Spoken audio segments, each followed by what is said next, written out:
The first time I heard that kind of sound was when I heard Chad Wackerman play with Alan Holdsworth in 1984, and he was using pasty cup chimes. And in fact, I think he still does, and he uses them very tastefully, in a really nice way. And the cymbals I have now, I made myself from broken crash cymbals with the medium cup, the Zildjian medium cup, like the 13, 14, 15, 16, 17-inch crash cymbals. Have all got the same size bell. The ones you have here? Yeah, they're all between 14 and 17-inch crashes, which I had in my garage, which I'd broken in the 80s. And one day I thought, I'm going to try something, because I'm never going to use these cymbals again. They've got great big cuts in them. So it's either put them in the bin, or try something, as long as the centre is okay. So I took the metal scissors, or whatever you call them, and I cut a rough shape about the same size as the pasty cup chimes. Mainly, 6 or 7-inch, going down to about 4-inch, or even 3.5. They're really tiny. I've got one really tiny one, and I cut it rough with the scissors. I made a drill bit with you put in the end of the drill, and then you clamp the cymbal in. So when you start the drill, the cymbal is on the drill, and then you put some emery cloth, metalwork paper, and you introduce the cymbal to the rough surface. And then what happens is all the little metal bits go straight in your face. I'm serious. If you ever want to try this, you need the goggles, you need the gloves, and you need something for the breathing, because there's so much dust coming up. A mask. There's a lot of dust coming up, and you really need to take care of that. So I was surprised how quickly the stuff was coming off. I mean, some cymbals, were thicker than others, and it was taking me 15, 20 minutes to make them perfectly round where there was no rough edges anymore. Other times it was happening in 5 minutes because the cymbal was thin, or there was a different type of metal used in that particular cymbal that I'd broken, and it was just coming off much quicker. But if anyone's going to try it, you really need to take protection with this kind of thing. They sound great. Anyway. Yeah, and they're unique, and I haven't made one that I didn't like. If I made one, it was 7 inches, I thought, I don't like this, I keep going. Maybe I get down to 4, and it sounds great as a little bell. And, I mean, in the early 80s I made what I suppose now is called an X-hat, a closed hi-hat, just by getting a cymbal stand and a Premier hi-hat clutch, turning the hi-hat clutch over and putting it down the rod of the cymbal stand. So I put the bottom hi-hat cymbal on a cymbal stand, the hi-hat clutch upside down, pushed it down tight as possible, took the things off, put the top cymbal on, and then clamped it down, because I wanted that closed hi-hat sound. And in fact, I used to have it here, where the floor tom-tom would be, and it was very comfortable for playing fast kind of patterns, because when you're playing fast and loud with a hi-hat like this, you're using a lot of effort. You don't need to play a hi-hat really loud. It's a sound that cuts through, but you get confused and play the hi-hat really loud because you're hitting the snare drum really loud. And you get really tired. If you have to make a rhythm like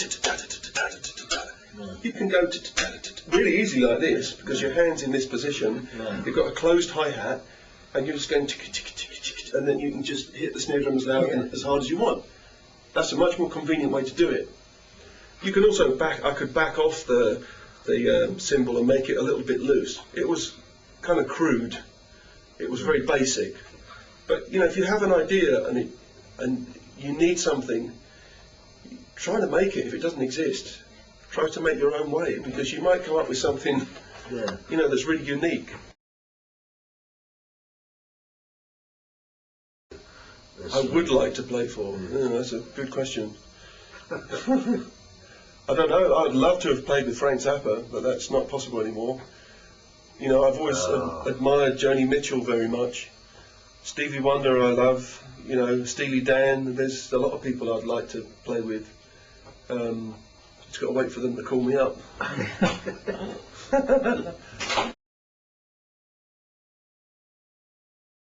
In the late 70s, I was mad for Steve Gadd. I would buy records just because his name was on it. and I was never disappointed with what he did. I wasn't hoping that he was going to play a solo. I wasn't waiting for him to play his big fills. I just loved his musicality and the way that he played his time. You know, it just sounded so beautiful. The sound of his drums, the sound of the cymbals at the time. You know, in fact, I've been listening to some old CTI recordings, and I was listening on the iPod to the first Bob James album, and it's amazing what he plays, absolutely amazing. And when you consider probably the way that he did it is much harder than the way people would do it now with Pro Tools, with click tracks. You know, this was surely a load of guys all playing together, you know, under just all recording together and taking a whole take with everyone playing together. And he was a very big inspiration to me, yeah. I mean, I really like Thomas Hark from The Sugar. I really like Morgan Agram, he's another Swedish drummer. I like Nathaniel Townsley. I don't know if really what the term means, a new drummer. I mean, maybe people think I'm a new drummer, but I tell you, I've been around the block so many times. Maybe people think, they listen to Porcupine Tree and think I'm an overnight success. But, you know, it's taken me about 30 years to be an overnight success, if that's what they think I am. I don't know, you can get a good feeling from some drummers, you can feel their personality come through. Listen to Manu Katché or Omar Hakim we were talking about. It just sounds fantastic. You know, good sounds, good grooves, and style, real style. Yeah. You know, the first time I heard Manu Katché, I thought, this guy's real style. It's real class. It's not all about fast fills and tricky things. This guy puts notes in beautiful places, you know.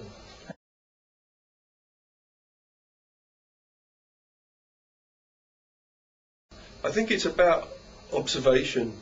When I was young, I mean, I talk about my father.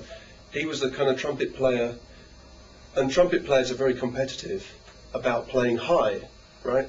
Drummers are competitive, some drummers are competitive about playing fast. And he wasn't a trumpet player who could play high, and realised that quite early on. So he decided to go down the minimalistic route, like, you know, Chet Baker, Miles Davis, those kind of players who could just really say something with a few notes, really break your heart with a couple of notes, you know, like when you hear Chet Baker. And so my father was always pointing out to me when I was very young, listening to his records, he would say, listen how beautiful this line is, you know, and I would be very young and I'm waiting for someone to play really fast or really high or something extreme. And I observed these kind of things. And when I listen to an album or I watch a drummer, I pick up on just a couple of very small details, not the ones that you might imagine, not the ones where they play some huge fill, or not some ones where they play some big solo, but something they did just in a groove. They did one little thing, oh wow, what was that? And then they go back and listen, there's one kind of ghost note or a drag or something, you know, that Steve Gadd would play, or Jeff Porcaro. I think, wow, that's fantastic. I love that moment. It's only half a second long, and it's an observational power. And I try to put details into a song, even if I'm just playing completely straight time. You know, I had a lot of opportunity recently with Claudio. We made an album last year. I mean, I played on his album last year where he made covers of old Italian 60s songs. And a lot of them were very straight for me, but I still tried to put a very small sense of detail into the songs. It certainly wasn't a drum showcase. Maybe drummers would be disappointed with what I did because I didn't play any big fills. I didn't show off in any particular way.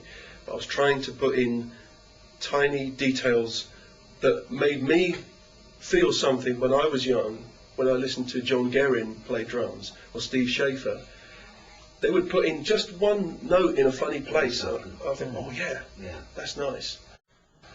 I mean, I'm impressed when people can play 300 beats per minute on a double bass drum. I'm impressed by the you know, the facility and the human achievement, but it doesn't move me.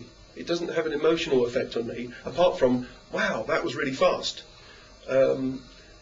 I don't go home and put on records of drummers playing like that. I go home and listen to songs, because I like music, and I like to think like a trumpet player. When I play the drums, I like to think like a trumpet player. I don't think like a drummer. I try not to get into beats and squares and 4 bars, 8 bars, a fill. I try to play more freely, or maybe I can find a melody. Being flowing, like, Yeah, try to find a flow. Yeah, man. Like it's an improvisation. I know what the cliches are, according to me. I have things in my head which I think, I'm never going to play that. That's a real cliche. And so sometimes the path that I follow is purely just dodging the things I don't want to do, more than knowing where I want to go, if that makes any sense.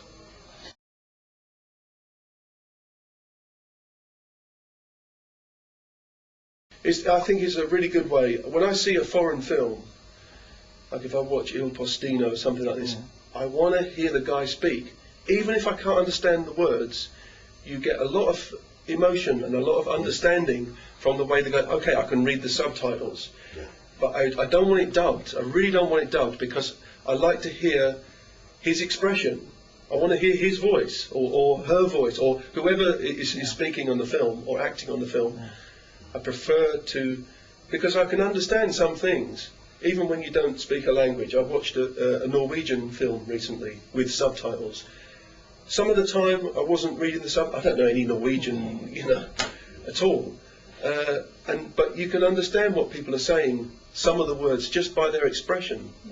So it's a good idea. You pick up on expression at a really primitive level, from when you were this big with your mother and father. You understand when they're angry, you understand when they're happy, even though you can't understand what they're saying. You read their expressions, and you can tell by the tone of their voice. I mean, animals can understand the mood you're in by the tone of your voice. And in some way, drumming is like that, because it's a primitive form of communication. And I think everybody has the urge to want to synchronize. There's something beautiful about synchronicity, whether you're playing to a record, or you're playing with musicians, or you're dancing in an audience, or in a crowd of people. There's something very primitive about the sort of synchronicity that happens between people, and you can feel that expression in rhythm, probably much more. I mean, rhythm and voice have got to be the first 2 instruments, drums and voice. Yeah. So this is hello to everyone at Planet Drum. My name's Gavin Harrison, and I hope to see you soon. I hope you enjoy the interview, and I hope you come and see Porcupine Tree. Sure. And buy my DVD. All right.